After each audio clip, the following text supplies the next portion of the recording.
Good morning, student. Today we will start chapter 2nd of class 10th Hindi.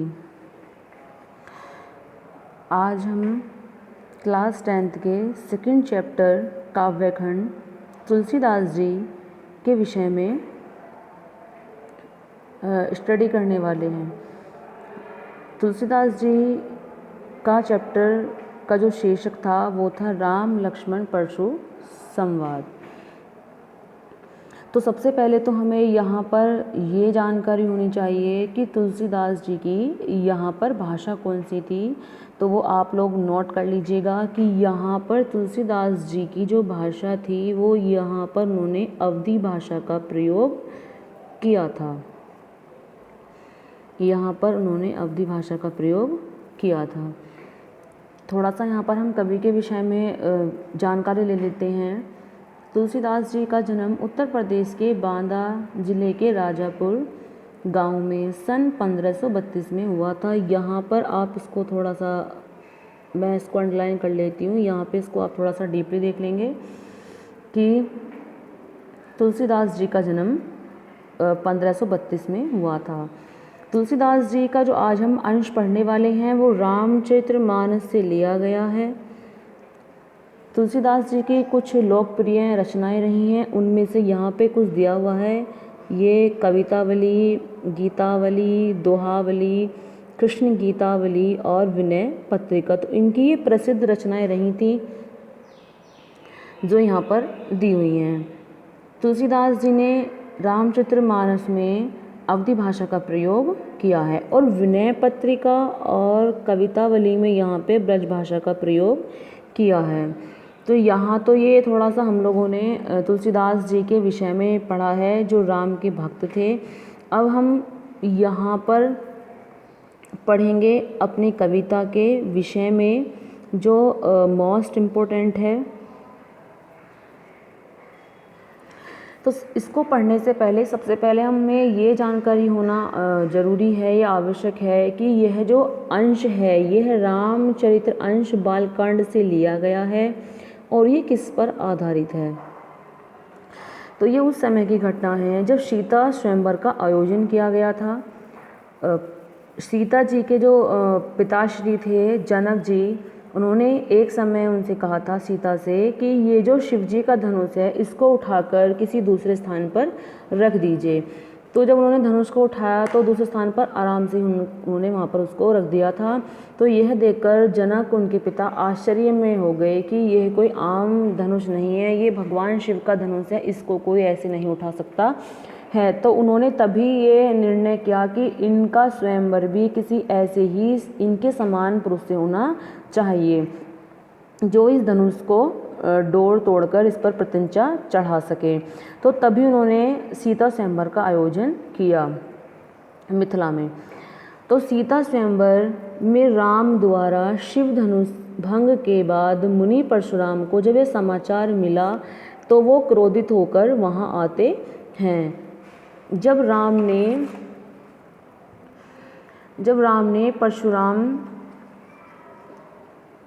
ने शिव के धनुष को तोड़ा तो परशुराम को ये समाचार मिला तो बहुत क्रोधित हो गए थे कि ये धनुष किसने तोड़ा है। परशुराम यहाँ पर क्रोधित क्यों हुए? क्योंकि परशुराम के गुरु भगवान शिव थे और शिव का वह धनुष था। धनुष के टूट जाने पर उन्हें बहुत क्रोध आता है। तो क्रोधित होकर वो वहाँ पर चल रहे स्वयंवर में उपस्थित हो जाते हैं। शिव धनुष को खंडित देखकर आप इसे बाहर हो जाते। आप इसे बाहर यहाँ पर एक मुहावरा है, वो बहुत ज़्यादा ही क्रोधित हो जाते हैं। राम के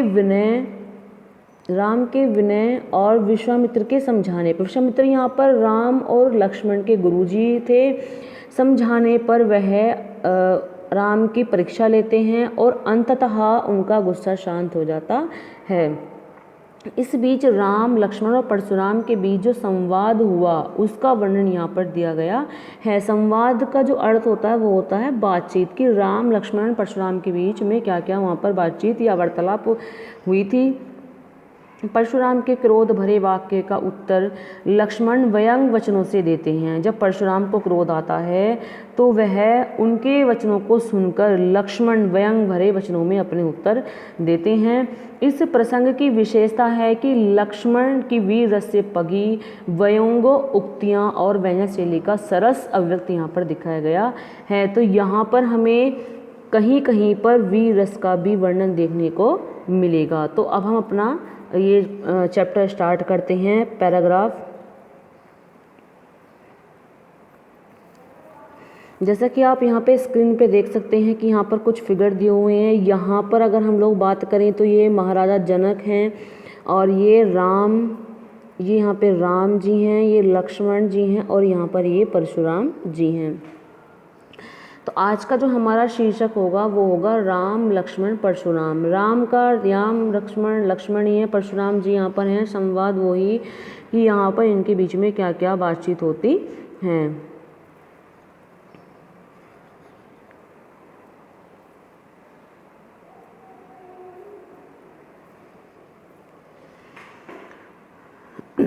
तो जब राम ने शिव के धनुष को तोड़ दिया था तो शिव के धनुष के टूट जाने पर राम लक्ष्मण परशुराम के बीच में क्या क्या वार्तालाप होती हैं, क्या क्या बातचीत होती हैं, यहाँ पर इसका वर्णन हम लोग पढ़ेंगे।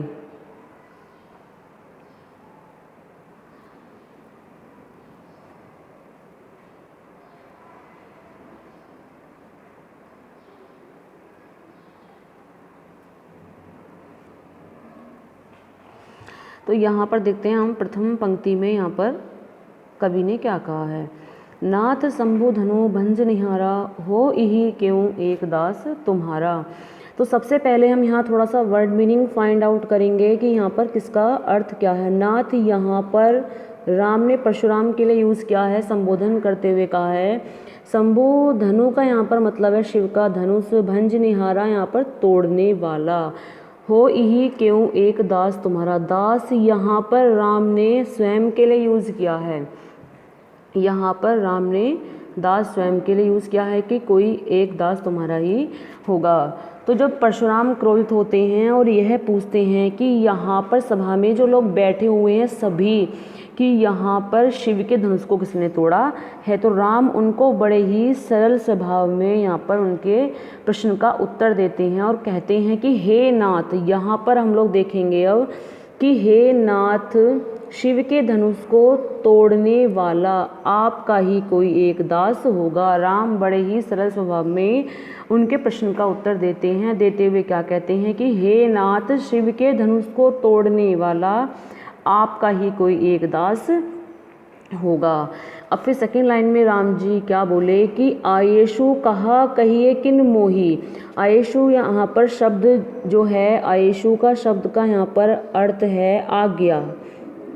कहिए क्या आज्ञा है, किन मोही, मुझे, मोही मिस मुझे, आप मुझसे कह सकते हैं। रिसाई, रिसाई यहाँ पर क्रोध के लिए यूज़ किया गया है। रिसाई यहाँ पर क्रोध के लिए यूज़ किया गया है। और मुनि यहाँ परशुराम के लिए, और मोही यहाँ पर जो मुनि परशुराम के लिए यूज़ किया गया है। रिसाई यहाँ क्रोधी हो गया और कोही का मतलब हो गया यहाँ पर क्रोधी। रिसाई यहाँ पर क्रोध और कोही का मतलब हो गया क्रोधी। तो अब हम इस लाइन का थोड़ा सा ट्रांसलेट देख लेते हैं। आयेशु का कहिए किन मोही, सुनी रिसाई बोले मुनि कोही। रिसाई वही क्रोध यहाँ पर, और कोही यहाँ पर क्रोधी, मुनि के लिए यूज़ किया गया है। तो यहाँ पर राम क्या बोले कि आयेशु का कहिए किन मोही, सुनी रिसाई बोले मुनि कोही, कि क्या आज्ञा है आप मुझसे कहिए। श्री राम ने परशुराम से कहा कि क्या आज्ञा है आप मुझसे कहिए। यह सुनकर, सुनी का अर्थ यहाँ पर हुआ यह सुनकर, क्रोध से क्रोधी मुनि बोले। यह सुनकर क्रोध से भरे हुए जो मुनि थे परशुराम जी, वो क्रोधपूर्वक बोले। और क्या बोले वो पढ़ेंगे नेक्स्ट लाइन में। तो first second line I hope सभी को समझ में आ गई। फिर भी एक बार हम दोबारा इसका सरलार्थ कर लेते हैं। कि नाथ शंभु धनु भंज निहारा हो ही केऊँ एक दास तुम्हारा। श्री राम विश्वामित्र परशुराम को संबोधित करते हुए कहते हैं कि हे नाथ, शिव के धनुष को तोड़ने वाला आपका ही कोई एक दास होगा। आयेशु कहा कहिए किन मोही, सुनि रिसाई बोले मुनि कोही। क्या आज्ञा है आप मुझसे कहिए। यह सुनकर क्रोधी मुनि क्रोध से बोले, और क्या बोले वो हम पढ़ेंगे नेक्स्ट लाइन में। सेवकु सो जो करे सेवकाई। तो परशुराम को क्रोध आता है और वो क्रोध में क्या बोलते हैं कि सेवक वह होता है जो सेवा करता है। सेवकाई का अर्थ सेवा करता है। अरी करनी करी करैये लड़ाई। लड़ाई में होता है लड़ाई करना, करिए मतलब करना। अरि करने का होता है अर्थ शत्रुता या फिर दुश्मनी। तो यहाँ पर हम शत्रुता शब्द का प्रयोग करेंगे, दुश्मनी शब्द का प्रयोग नहीं करेंगे। तो थर्ड लाइन में क्या बोले परशुराम जी कि सेवक तो वह होता है जो सेवा करता है, लेकिन यहाँ पर जिसने भी शिव के धनुष को तोड़ा है उसने तो शत्रुता का कार्य किया है, तो उसके साथ तो लड़ाई ही करनी होगी। तो थर्ड लाइन में यहाँ पर ये कहा गया, सनहु राम जेहि शिव धनुष तोड़ा, सहस बाहु समसो रिपु मूरा।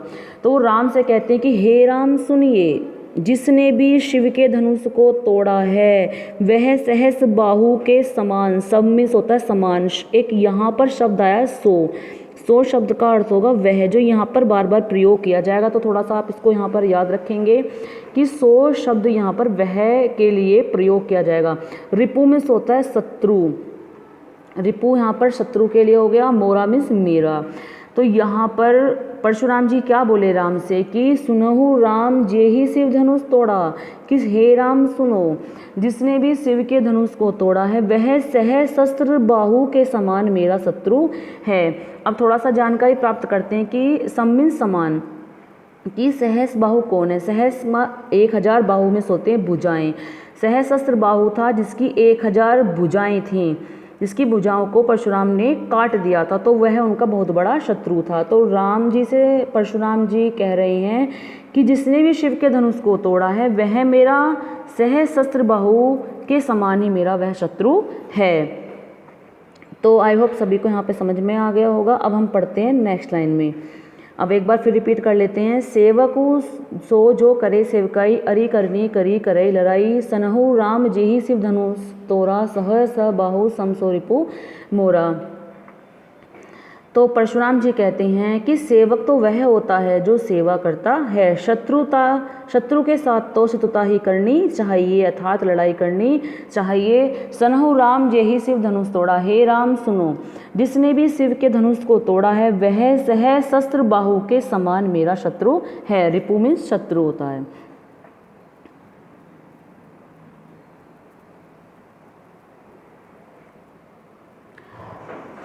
अब हम इसमें नेक्स्ट लाइन चलते हैं। सो बिलगाऊ बिहाई समाजा, नैते मारे जेहि सब राजा।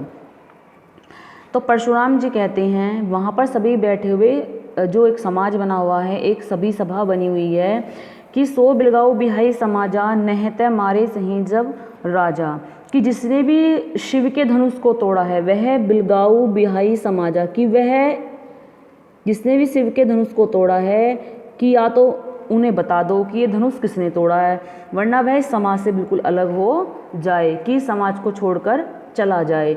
बिलगाई शब्द का मतलब होता है अलग, और बिहाई का मतलब होता है छोड़कर चले जाना समाज को, कि जिसने भी शिव के धनुष को तोड़ाया तो वह समाज छोड़कर चला जाए। नहीं तो नैते मारे जेहि सब राजा, नहीं तो यहाँ पर जो सभी राजा उपस्थित हैं वो सभी मारे जाएंगे, वो सभी राजा यहाँ पर मारे जाएंगे। जब परशुराम ने ये वाक्य कहा कि यहाँ पर जिसने भी शिव के धनुष को तोड़ा है वो इस समाज को छोड़कर चला जाए, नहीं तो सभा में जो भी राजा उपस्थित हैं वो सभी राजा मारे जाएंगे। यह सुनकर सुनी मुनि वचन लखन मुस्काने, यह मुनि के वचनों को सुनकर, मुनि के वचनों को सुनकर, सुनी का सुनकर, लखन यहाँ पर लक्ष्मण के लिए प्रयोग किया गया, मुस्काने मुस्कुराते हुए। जब उन्होंने मुनि के वचनों को सुना तो लक्ष्मण मुस्कुराने लगते हैं। बोले परशु धराई अवमाने, अवमाने मीन्स यहाँ पर होता है अपमान करा, परशुराई का यहाँ पर शब्द है परशुराम के लिए यूज़ किया गया है। तो लक्ष्मण यहाँ पर परशुराम का अपमान करते हुए बोले। अपमान करते हुए क्या बोले कि बहु धनी तोरी लड़काई कबहू ने असीरिस किन्हीं गुसाई। गुसाई का शब्द यहाँ पर ब्राह्मण के लिए यूज़ किया गया है।